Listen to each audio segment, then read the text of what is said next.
เฮ้ย อ้า อ้าว อ้าว มันยังคือมาฮอดพี่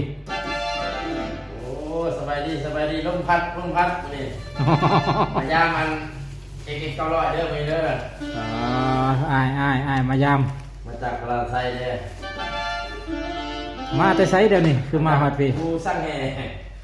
นะ ผู้สร้างแห่ โอ้ อาฝากตอนได้ไปเด้อยามทำข่าวทางไทยนะ เขาแล้วว่าไปซิโนว่าซั่นคือมาฮอดพี่บาดโอ้ ไป ย งานในวันไหนชิโร่ เออ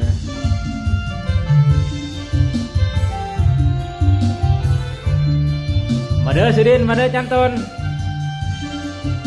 ไอแลมายามเนี่ยเว้ย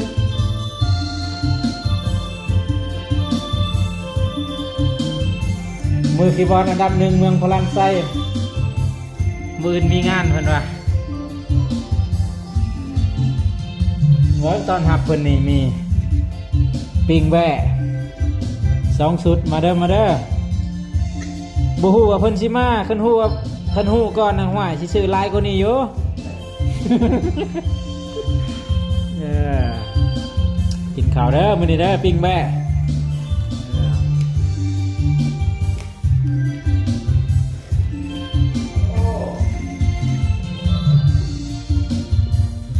เสกเต้าส่งมาโอ้เป็นอะไรคักอยู่บ่ ตั้งแล้ว เบิ่งซิมเบิ่งปิ้งแบ่นี่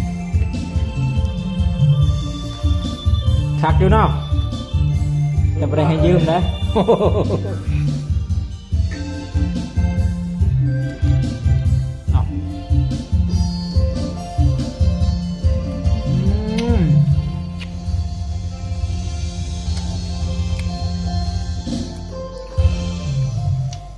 เอามา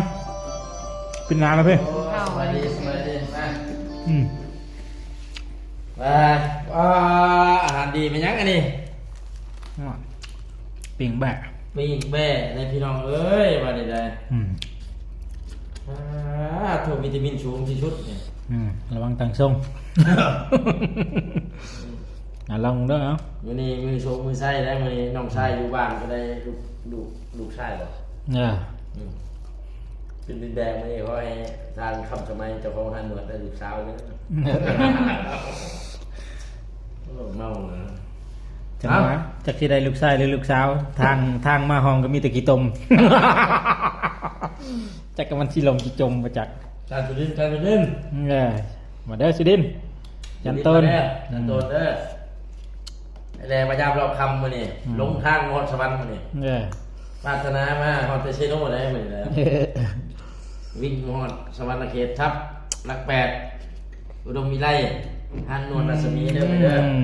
มา นางร้ายKKM มานวดเพิ่นมือนี่แล้ว นวดแล้วป่ะ นวดอะไรเด้ค่ายแล้วเป็นภาพแห้งๆ นะ นวดแล้ว โอ้สั่งคอนเทนต์ในเรื่อง เอาเจอกันกินนากินข้าวกันจะจิบประทานเพิ่นโอ้